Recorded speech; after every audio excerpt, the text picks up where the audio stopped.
Na série Encontros com a Consultoria, vou conversar com Omar Abud, que tem se dedicado ao estudo do potencial energético brasileiro.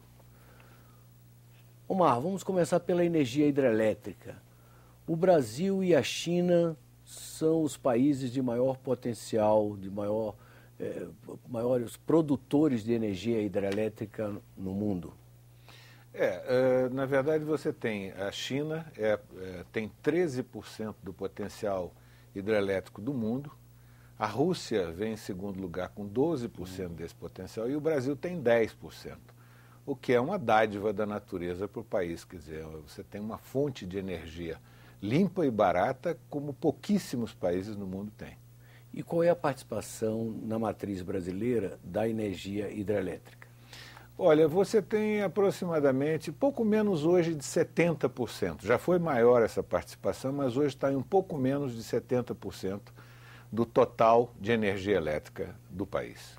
E a maior hidrelétrica continua sendo Itaipu, inclusive a maior do mundo. Não, Itaipu já não é mais, é curioso isso, Itaipu já não é mais a maior hidrelétrica do mundo em potência. A usina de Três Gargantas na China tem uma potência maior que Itaipu. Só que Itaipu gera muito mais energia do que Três Gargantas. Então, do ponto de vista daquilo que interessa, que é a produção de energia, Itaipu ainda é a maior usina hidrelétrica do mundo, embora não tenha a maior potência instalada. Duas grandes hidrelétricas foram construídas recentemente, Jirau e Belo Monte, mas foram construídas com uma tecnologia diferente, a chamada tecnologia fio d'água. Queria que você falasse um pouco sobre essa tecnologia, sobre o que é que representam essas duas novas hidrelétricas no contexto da matriz energética brasileira.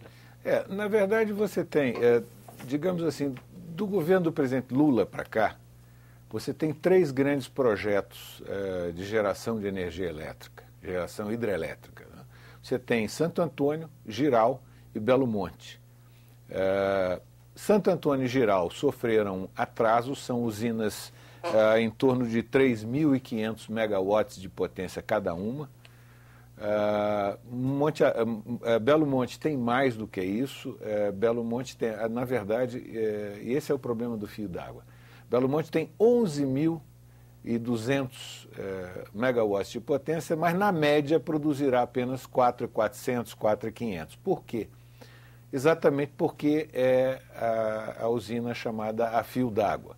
O que significa isso? A usina não tem um reservatório para guardar água. Então, ela gera energia elétrica apenas com a água do rio que passa. No período de cheia, como o rio está muito cheio, ela gera muito. Ela chega a gerar os 11.000, 10.000 e poucos, 11.000. Mas no período da seca, ela gera pouquíssimo, porque ela não tem água guardada, o rio está estreito, está pequeno, está com pouca água, e ela vai gerar muito pouco, então isso na média vai dar em torno de 4.400 megawatts médios de geração. E essa opção foi em função da pressão para a preservação do meio ambiente. E que, a nosso ver, nós temos trabalhado nisso, vários colegas da consultoria, Edmundo Montalvão, o Ivan Dutra Faria, o Márcio Tancredi e eu, temos discutido muito, trabalhado muito nessa questão e entendemos que essa é uma pressão equivocada. Por quê? Porque a hidrelétrica produz a energia mais limpa e mais barata que você possa ter, com uma vantagem adicional muito interessante. Ela oferece outros benefícios. Por exemplo, controle de cheias, controle de vazão de rio, abastecimento de água, tanto para consumo quanto para irrigação.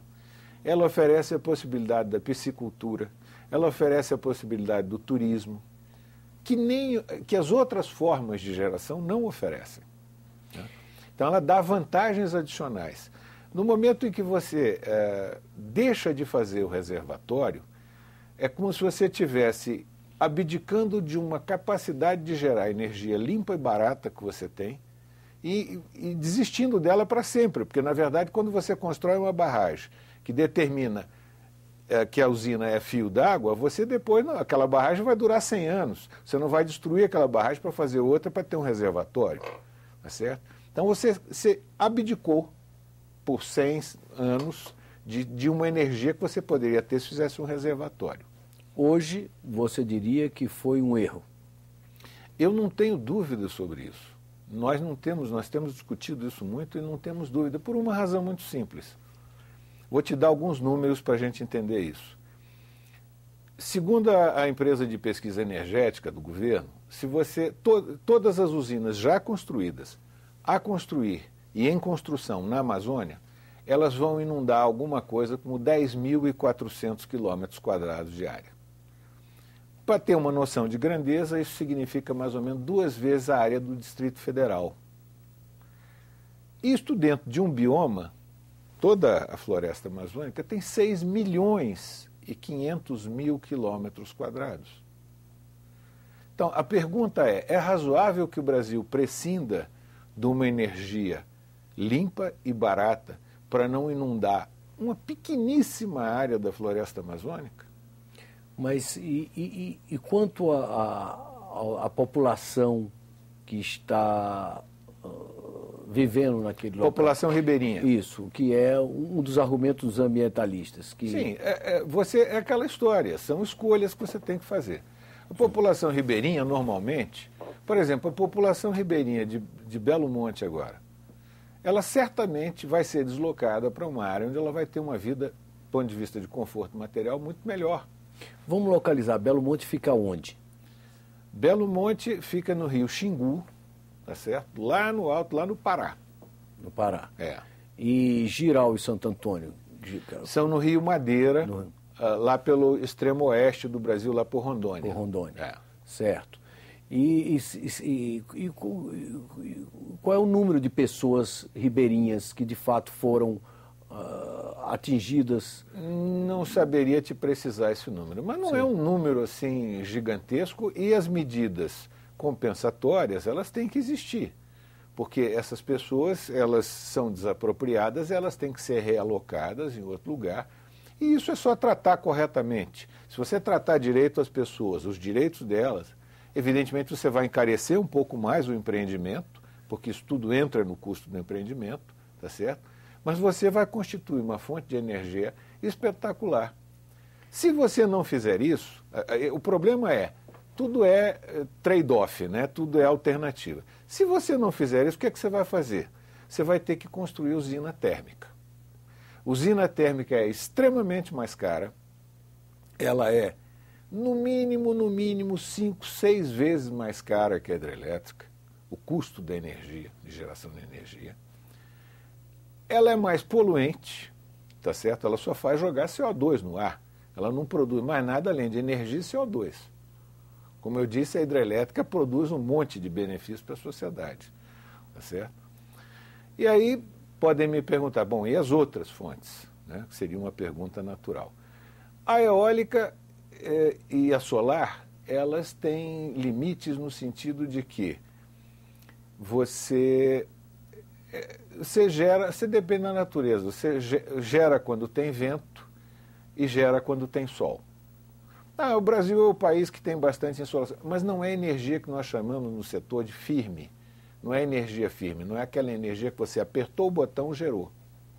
Você vai depender de apertar o botão e ter vento para gerar o catavento, para gerar energia elétrica.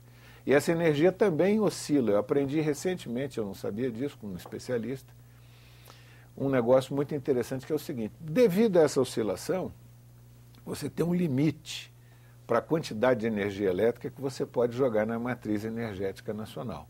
Isso é outro aspecto muito interessante, né? E depois tem os efeitos colaterais dessas outras fontes. Por exemplo, nós brincamos de fazer uma conta. Belo Monte vai inundar alguma coisa como 500 quilômetros quadrados de área. Tá? Então nós resolvemos fazer uma conta. Pegamos uma usina solar alemã de última geração, capacidade de produção maravilhosa. Fizemos todas as contas levando em conta fator de capacidade, que é o quanto ela é capaz de gerar em relação à sua potência nominal. Fizemos todas as contas e descobrimos o seguinte: você, para gerar a mesma coisa que Belo Monte, você precisa construir uma área de placas solares 4,5 vezes maior que Belo Monte. Isso vai aí para 2.200 quilômetros de placa solar. Imagina o que é isso. Você vai esterilizar uma área de 2.200 quilômetros quadrados. Ou seja, a decisão de fazer Belo Monte a fio d'água, segundo a conclusão de vocês da consultoria, ela produziu muito menos energia do que poderia e provocou poluição. De alguma forma diante de um momento em que a economia brasileira precisa de energia complementar, de forma complementar, para poder sustentar o processo de desenvolvimento do país. Não há dúvida.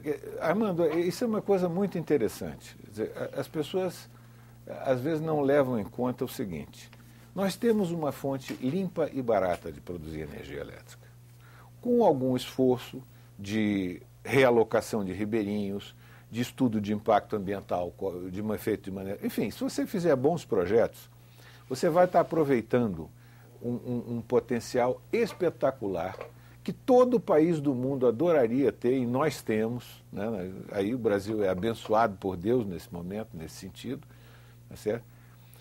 E a alternativa que a gente tem é caríssima. Que é a termoelétrica. Que é a termoelétrica, porque as outras fontes, elas são complementares, são bem-vindas, são ótimas. A energia eólica chegou num patamar competitivo de preço, já tem hoje 3,5% da matriz brasileira, deve chegar a uns 10% em 2030, por aí. Mas ela não basta. Nós precisamos. A nossa matriz é fundamentalmente hidrotérmica. Se não for hidrelétrica, será térmica. Tá certo? O que está acontecendo agora? Nós estamos conseguindo atravessar esse período de seca terrível, porque as nossas térmicas estão gerando a pleno vapor faz 1 ano e meio. Com isso, consegue-se guardar água nos reservatórios, onde há reservatório, e você não fica sem energia elétrica. Mas é uma situação dramática, porque essas usinas não foram feitas para rodar 24 horas por dia, elas custam caríssimo, já elas vão ter problemas de manutenção, elas vão precisar interromper para fazer manutenção. Enfim, não é o modelo. O ideal é que elas sejam complementares exatamente por causa do preço. Tá certo? Por outro lado, nós abdicamos, a última usina, salvo engano da minha parte, que nós construímos com reservatório, é essa usina aqui próxima aqui em Goiás, meu Deus, como é o nome da usina agora? Vai me escapar. Que foi construída há 15, 20 anos atrás. É a última usina com reservatório feita no Brasil. O resto tudo nós fizemos com fio d'água. E nós ainda temos potencial, depois de Santo Antônio, Jirau e Belo Monte, existe ainda potenciais a serem explorados? Isso. Olha, segundo os números que a gente dispõe, porque esses levantamentos não são assim absolutamente precisos, né? Mas eu diria que nós não temos menos de entre 80 e 100 mil megawatts ainda a explorar. Para dar uma ordem de grandeza, para a gente ter ideia do que é isso, Itaipu tem uma potência de 14 mil megawatts. Então, quer dizer, nós temos ainda 14, diria que nós temos ainda umas 7 ou 8 Itaipus para fazer. No norte do Brasil, principalmente, Tapajós? Sobretudo no Xingu, no Tapajós, tá certo? E é que é exatamente onde você vai ter problemas com áreas de conservação. Há poucos dias nós fizemos um debate na Comissão de Infraestrutura com pessoas que escreveram um artigo sobre a intersecção de reservatórios e áreas de mineração com unidades de conservação e áreas indígenas, tá certo? As áreas indígenas e as áreas de conservação chegaram primeiro, então elas ocuparam o território. Então, disse, não, aqui não pode porque aqui é área de conservação. Não, aqui não pode porque é terra indígena. Eu não estou dizendo que você tenha que acabar com as unidades de conservação nem com as terras indígenas. O que eu estou dizendo é que precisa haver uma discussão, o país precisa discutir, e essa discussão vai acontecer aqui no Congresso Nacional, porque esse é o lugar adequado para essa discussão. Como é que nós vamos poder aproveitar adequadamente um potencial de geração de energia espetacular que nós temos, sem criar grandes prejuízos para a conservação da natureza e para as terras indígenas. Nós vamos ter que nos adequar, porque eu acho que é uma coisa terrível você ter que abdicar de uma energia dessa qualidade e desse preço. Agora, e quanto à energia nuclear? Houve tempo durante a década de 70 em que o Brasil enveredou muito por esse caminho, no acordo Brasil-Alemanha, Isso. não é? E depois aconteceu Chernobyl, depois aconteceu Fukushima, alguns desastres terríveis que transformaram a energia nuclear na vilã do momento. É verdade. Mas a Europa mesmo está recuperando a energia nuclear como uma energia razoável. Você, como uma pessoa que estuda esse assunto, como é que você vê a perspectiva de um incremento da energia nuclear na matriz energética brasileira? Olha, Armando, a energia nuclear, o único grande problema que ela tem hoje, na verdade, são os resíduos, tá certo? O armazenamento dos resíduos. A tecnologia de usinas nucleares ganhou imensamente em segurança, tá certo? Os acidentes que você referiu, todos os três, dois foram por falha humana, problemas de gerenciamento e de construção de usina, e o terceiro foi por um desastre natural. Fukushima foi um desastre natural. Chernobyl e 3 Mile Island foram problemas humanos. Porque as usinas nucleares hoje, elas têm sistemas de alarme e de desligamento automático, inclusive para evitar qualquer acidente nuclear, tá certo? Que não há mais problema. O problema são só como tratar os rejeitos. Mas é interessante, eu estou procurando aqui na cabeça, minha memória não está me ajudando hoje. Tem um cientista inglês que é o criador da teoria Gaia, é um ecologista, mas é um homem de ciência. E ele reviu a posição dele em relação a isso, a energia nuclear. Ele diz que hoje ele prefere a energia nuclear às térmicas convencionais. Em função do aquecimento... Em função do aquecimento global, em função das emissões de CO2. Tá certo? Então, isso é um fato reconhecido por um sujeito que é um defensor do ambiente. É o criador da teoria Gaia, que agora me escapa o nome, é um cientista inglês, um sujeito importante, reconhecido, tá certo? Doutor, mestre, enfim, formado por grandes escolas, e é um nome de reputação. Ele prefere as nucleares hoje do que as térmicas convencionais. E se você fosse fazer uma projeção, um modelo ideal da matriz energética brasileira no futuro, que modelo você acha que deveríamos buscar enquanto país? Olha, Armando, eu acho que, primeiro, explorar da melhor maneira possível a nossa fonte hidrelétrica. Existe um conceito que está, inclusive, consagrado em lei no Brasil, que é o chamado aproveitamento ótimo. Tá certo? Quando você vai projetar uma usina, você tem que obedecer esse conceito. O que é esse conceito? Qual é o melhor barramento que você pode fazer aqui? Aliás, o aproveitamento ótimo não é só em relação a uma usina. São todas as usinas daquela bacia são consideradas. Qual é o melhor barramento que você tem para fazer o melhor aproveitamento deste potencial? Por quê? Porque o potencial, isso é outra coisa que a gente não se dá conta. O potencial hídrico é um bem da União, ou seja, é um bem de todos nós brasileiros, tá certo? E cabe a nós aproveitar bem esse potencial. Senão nós estaremos jogando uma riqueza inestimável que a natureza nos deu no lixo. Não vejo nenhum sentido nisso. Depois nós temos que ter térmicas, inevitavelmente. Se nucleares ou convencionais, aí é uma discussão, enfim, longa e complexa, mas precisamos das... Por quê?